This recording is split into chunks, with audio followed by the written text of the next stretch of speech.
আসসালামু আলাইকুম। আজকে পূর্ণাঙ্গ এসইও কোর্সের ক্লাস নাম্বার 10। পূর্বের ক্লাসগুলোতে আমরা অন পেজের রুলস সম্পর্কে এবং কিভাবে র্যাঙ্ক ম্যাথ এসইও দিয়ে অন পেজ করতে হয় এই সম্পর্কে জেনেছি। আজকে আমরা দেখব কিভাবে ইয়োস্ট এসইও প্লাগইন দিয়ে অন পেজটা পারফেক্টলি করতে হয়। আপনি অন পেজের জন্য কোন প্লাগইন ইউজ করবেন সেটা ক্লায়েন্টের উপর ডিপেন্ড করবে। তবে ক্লায়েন্ট যদি আপনাকে কোনো প্লাগইনের কথা উল্লেখ না করে, র্যাঙ্ক ম্যাথ এসইও প্লাগইন দিয়ে আপনারা সম্পূর্ণ অন পেজ এসইও করবেন। যদি আপনার ক্লায়েন্ট ইন্ডিকেটলি বলে দেয় সে ইয়োস্ট এসইও প্লাগইন দিয়ে অন পেজ চায়, তাহলে আপনারা ইয়োস্ট এসইও প্লাগইন ইউজ করবেন। আমি ক্লাস নাম্বার 9-এর শেষে আপনাদেরকে দেখাইছি কিভাবে আপনারা ইয়োস্ট এসইও প্লাগইন ইনস্টল করবেন। আপনি যদি র্যাঙ্ক ম্যাথ এসইও দিয়ে অন পেজ করতে পারেন, তাহলে আপনার জন্য ইয়োস্ট এসইও প্লাগইন দিয়ে অন পেজ করা একদম ইজি হয়ে যাবে। দেখুন, র্যাঙ্ক ম্যাথ এসইও দিয়ে যখন আমরা অন পেজ করি, তখন এখানে আমাদের র্যাঙ্ক ম্যাথ এসইও প্লাগইনটা কিন্তু শো করে এবং এখান থেকে আমরা স্কোর দেখতে পাই আমাদের এসইও স্কোরটা কত হয়েছে। এখানে ফোকাস কিওয়ার্ড, তারপরে আমাদের বেসিক এসইওটা সম্পূর্ণ ক্লিয়ার করতে হয়। এখন আমরা যদি ইয়োস্ট এসইও প্লাগইন দিয়ে অন পেজ করি, এখানে আমাদের ইয়োস্ট এসইও প্লাগইনের সব রুলস এখানে দেওয়া আছে। তো এখানে শুধুমাত্র সিগন্যাল ইউজ করে, যেটা আমাদেরকে রেড, ইয়েলো, গ্রিন সিগন্যাল আমাদেরকে শো করবে। আমাদেরকে অবশ্যই গ্রিন সিগন্যালে নিয়ে গেলে সেটা হবে বেস্ট। আপনি যদি লক্ষ্য করেন, এখানে লেখা আছে এসইও, এখানে লেখা আছে এসইও। এটা অবশ্যই যখন আপনি পারফেক্টলি এসইও করবেন তখন এটা গ্রিন চলে আসবে। এখানে আপনি দেখবেন আমাদের র্যাঙ্ক ম্যাথ এসইওতে যেমন ফোকাস কিওয়ার্ড লেখা আছে, এখানে ফোকাস কি ফ্রেজ। এখানে আমরা সেই ফোকাস কিওয়ার্ড অথবা আমাদের যে মেইন টার্গেটেড কিওয়ার্ডটা সেটা আমরা এখানে ইউজ করব। তো আমি পূর্বে যে কন্টেন্ট দিয়ে আপনাদেরকে র্যাঙ্ক ম্যাথ এসইওটা দেখাইছি, সেই কন্টেন্টটা আমি এখানে ইউজ করব। আমরা র্যাঙ্ক ম্যাথ এসইওতে এখানে টাইটেলটা ইউজ করেছি। এই টাইটেলটা আমাদেরকে ইয়োস্ট এসইওর জায়গায় ইউজ করতে হবে। তো এখানে আমি এটাকে কেটে দেব। আমার যে মেইন টার্গেটেড কিওয়ার্ড ছিল সেটা হচ্ছে হোম ফার্নিচার। আমি এখান থেকে হোম ফার্নিচারটা নিয়ে এখানে মেইন টার্গেটেড কিওয়ার্ডের জায়গায় আমি এটাকে বসাবো। এখন আমি এসইও টাইটেলটা, আমার যে টাইটেলটা, আমি এই টাইটেলটা ইউজ করব। আমার কন্টেন্টের যে মেইন টাইটেলটা, আমি এই টাইটেলটা এখানে এসইও টাইটেলে ইউজ করব। আপনার টাইটেলটা যদি পারফেক্ট না হয়, এখানে রেড সিগন্যাল অথবা ইয়েলো সিগন্যাল আসবে। তো স্ল্যাগের জায়গায় আমরা মেইন টার্গেটেড কিওয়ার্ডটা রেখে দেব, যেটা ইউআরএলে আমরা স্ল্যাগটা হচ্ছে ইউআরএল, যেটা আমরা র্যাঙ্ক ম্যাথ এসইওতে ইউজ করেছি পারমালিঙ্ক হিসাবে। এখানে আমরা স্ল্যাগটাই হচ্ছে আমাদের ইউআরএলটা ধরে নেবে। ইউআরএলের মধ্যে মেইন টার্গেটেড কিওয়ার্ডটা রাখতে গেলে আমাদেরকে অবশ্যই স্ল্যাগে ব্যবহার করতে হবে। এখন ম্যাটার ডিসক্রিপশন আমরা কোনটা ইউজ করব? আমরা ম্যাটার ডিসক্রিপশন ইউজ করব। এখানে আমরা যদি ফার্স্ট থেকে, অবশ্যই ম্যাটার ডিসক্রিপশনে আপনি এটা লক্ষ্য করবেন, আপনার কন্টেন্টের শুরুতে মেইন টার্গেটেড কিওয়ার্ডটা রাখবেন এবং কন্টেন্টের শুরু থেকে কিছু ওয়ার্ড আমরা নিয়ে ম্যাটার ডিসক্রিপশনে রাখব। এখান থেকে যদি আমি ম্যাটার ডিসক্রিপশন হিসাবে এটাকে কপি করে নেওয়ার পর আমি অবশ্যই প্রথম লাইনের কিছু ওয়ার্ড কপি করে নিয়ে এখানে আমি ম্যাটার ডেসক্রিপশন হিসেবে ইউজ করব। আমাদেরকে এটাকে গ্রিন করতে হবে। তো এটাকে গ্রিন করার জন্য আমরা একটু একটু করে এটাকে কাটার পর দেখব কখন গ্রিন আসে। তো আমরা এরকমভাবে কাটার পর যখন গ্রিন আসবে তখন আমরা কাটাটা বাদ দেব। আপনি যখন এরকমভাবে কাটবেন তখন দেখবেন গ্রিন সিগন্যাল আসবে।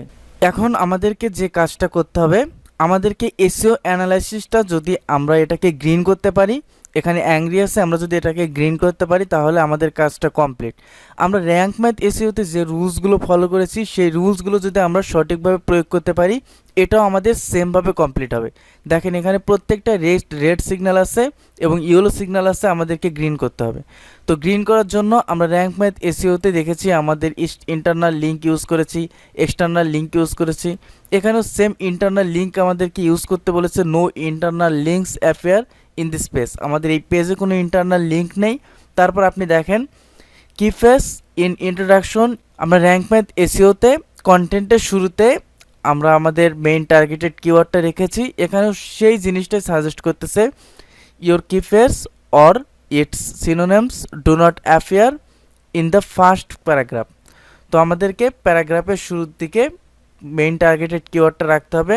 তারপর আপনি এখানে দেখেন আমরা যেমন কিওয়ার্ড ডেনসিটিটা আমরা শিখেছি র্যাঙ্ক ম্যাথ এসইওতে, এখানে আমাদের কিওয়ার্ড ডেনসিটিটা আমাদেরকে কিওয়ার্ডের যে ঘনত্বটা কন্টেন্টের মধ্যে এটা আমাদেরকে ঠিক করতে হবে। আমরা র্যাঙ্ক ম্যাথ এসইওতে সাব হেডিংয়ের মধ্যে কিন্তু টার্গেটেড কিওয়ার্ডটা রেখেছি, এই জিনিসটা আমাদেরকে H1 H2 H3-তে সাব হেডিংয়ের মধ্যে টার্গেটেড কিওয়ার্ডটা রাখতে বলতেছে। তো শুধুমাত্র পার্থক্যটা র্যাঙ্ক ম্যাথ এসইওতে ফোকাস কিওয়ার্ডটা আমাদেরকে বলা হয়েছে, আপনি যদি এখানে দেখেন Rank Math add focus keyword to the SEO title add focus keyword, এই ফোকাস কিওয়ার্ডের জায়গায় এখানে ইওস্ট এসইওতে কি ফ্রেজ নামে এখানে আখ্যায়িত করা হয়েছে। তারপর দেখেন এখানে ইমেজ কি ফ্রেজ বলতে ইমেজের মধ্যে আমাদের মেইন টার্গেটেড কিওয়ার্ডটা রাখতে হবে image one the space do not have ultra text attributes. তো আমাদেরকে অবশ্যই ইমেজের মধ্যে টার্গেটেড কিওয়ার্ডটা ইউজ করতে হবে। তারপর যে অপশনগুলো আছে মোটামুটি গ্রিন আছে, টেক্সট লেন্থ, এসইও টাইটেল, কি ফ্রেজ ইন স্লাগ, আমরা যেটা স্লাগের মধ্যে আমরা কিওয়ার্ড মেইন টার্গেটেড কিওয়ার্ডটা রেখেছি, প্রিভিয়াসলি ইউজড কি ফ্রেজ, এখানে ইউ ডোন্ট ইউজ দিস কি ফ্রেজ বিফোর, ভেরি গুড। তো আমাদের ম্যাটার ডিসক্রিপশনটা কিন্তু আমরা একটু আগে ইউজ করেছি, এখানে ম্যাটার ডিসক্রিপশন লেনটা ওয়েল ডান। তো আমাদেরকে সব কিছু যদি আমরা গ্রিন করতে পারি এটা সব থেকে বেস্ট হয় ইওস্ট এসইওর ক্ষেত্রে, যদি গ্রিন হয়ে যায় সেটা এসইওর জন্য সব থেকে পারফেক্ট হয়ে যায়। তো এখন আমরা আমাদের কন্টেন্টের মধ্যে ইন্টারনাল লিঙ্ক এবং এক্সটার্নাল লিঙ্ক ইউজ করব।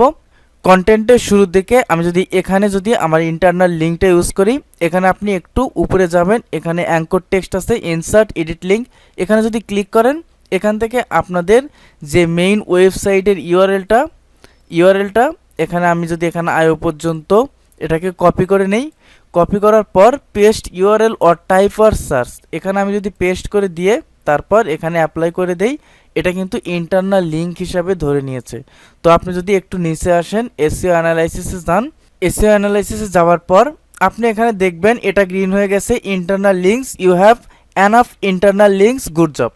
তো আমাদের ইন্টারনাল লিঙ্কটাও কিন্তু এখানে গ্রিন হয়ে গেছে। এখন আমাদের ইমেজ কি ফ্রেজ বলতে ইমেজে আল্ট্রা টেক্সট ইউজ করব।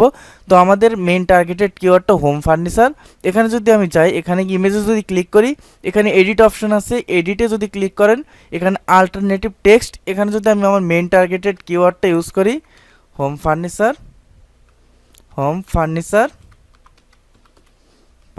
তারপর আপনি এখানে আপডেট দিয়ে দিলে আপনি যদি একটু নিচে আসেন আবার এসইও অ্যানালাইসিসে এখানে আপনি দেখবেন ইমেজ কি ফ্রেজ, তো গুড জব, এটা কিন্তু আমাদের ক্লিয়ার হয়ে গেছে।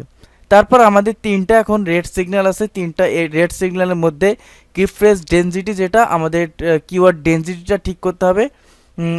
আমি পূর্বেই আপনাদের ডেনসিটি রুলসটা বলে দিয়েছি যে একটা 1000 কন্টেন্টের মধ্যে কতবার মেইন টার্গেটেড কিওয়ার্ডটা ইউজ করতে হয়।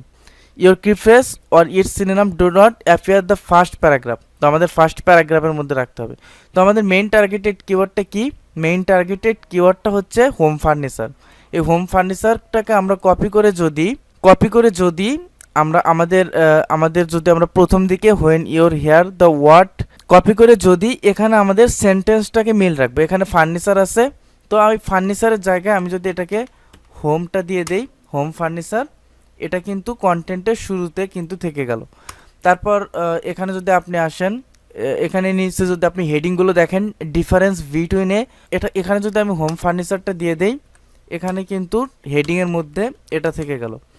এটাকে আপনি চাইলে একটু মডিফাই করতে পারেন, তবে সেন্টেন্সটা ঠিক রেখে করবেন। তারপর যদি আমি একদম নিচের দিকে আসি এখানে দেখেন আমাদের দুইটা কিন্তু কমপ্লিট হয়ে গেছে।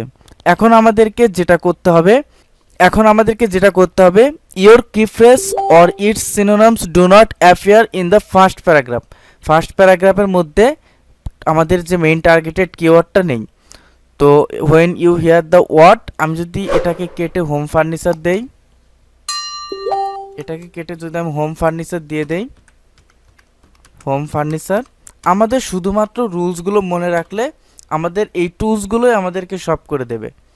এই টুলসগুলো আমাদেরকে করে দেবে। দেখেন এখন যদি আপনি লক্ষ্য করেন এখানে আমাদের প্রত্যেকটা সিগন্যাল গ্রিন হয়ে গেছে, তার মানে এটা আপনার ইয়োস্ট এসইও দ্বারা একটা পারফেক্ট অন পেজ হয়েছে, যেটা সবসময় গুগল সাপোর্ট করবে। এখন যদি আপনি দেখেন এসইও অ্যানালাইসিসে এটা কিন্তু এতক্ষণ অ্যাংরি ছিল, এখন কিন্তু যেটা আছে সেটা হচ্ছে গ্রিন সিগন্যাল আছে। আমার এই কন্টেন্টের মধ্যে এক্সটার্নাল লিঙ্ক ছিল, আর যদি এক্সটার্নাল লিঙ্ক না থাকে সেক্ষেত্রে আপনি এক্সটার্নাল লিঙ্ক বলতে আপনার এই কন্টেন্টের মধ্যে অন্য একটি ওয়েবসাইটের লিঙ্ক অ্যাড করতে হবে। যেমন আমি যদি এখানে এক্সটার্নাল লিঙ্ক ইউজ করি, এর সেম রিলেটেড অন্য একটা ওয়েবসাইটের লিঙ্ক আপনারা এখানে এক্সটার্নাল লিঙ্ক অ্যাড করবেন।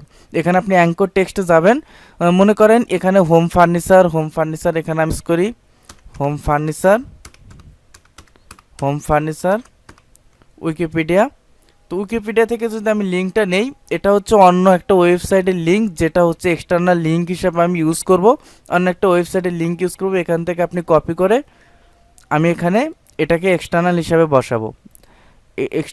বসাবো, তাহলে এটাও আপনার ক্লিন হয়ে যাবে।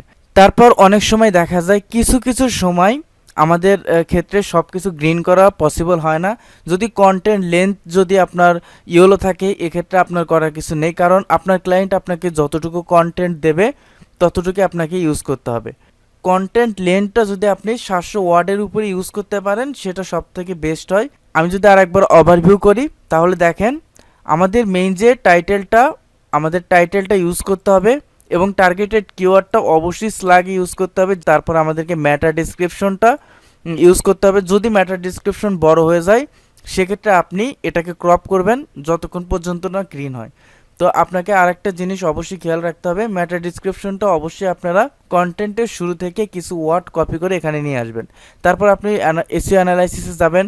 এখানে এসইও অ্যানালাইসিসে আমাদের যে রুলসগুলো, আউটবাউন্ড লিঙ্ক বলতে এক্সটার্নাল লিঙ্ক যেটা, সেটা আমাদেরকে ইউজ করতে হবে।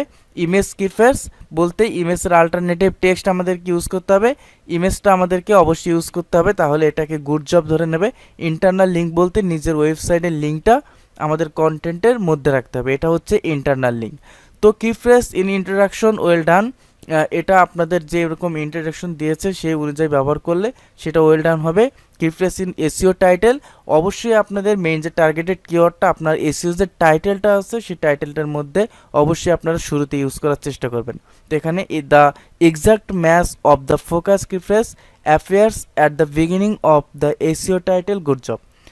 তো তারপর আপনাদেরকে যেটা হচ্ছে টার্গেটেড কিওয়ার্ডের লেন্থটা যদি আপনারা সঠিক আকারে ব্যবহার করেন এখানে গুড জব দেখাবে, যদি সঠিক আকারে না হয় তাহলে রেড সিগন্যাল অথবা ইয়েলো সিগন্যাল দেখাবে। তো এখানে কিওয়ার্ড ডেনসিটিটা আমাদেরকে ঠিক রাখতে হবে। তারপর আপনাদেরকে ম্যাটার ডেসক্রিপশনটা আপনাদেরকে অবশ্যই রাখতে হবে, যেখানে ম্যাটার ডেসক্রিপশনের মধ্যে আপনাদের টার্গেটেড কিওয়ার্ডটা রাখতে হবে। ম্যাটার ডেসক্রিপশন লেন্থটাও কিন্তু এখানে ওয়েল ডান আছে।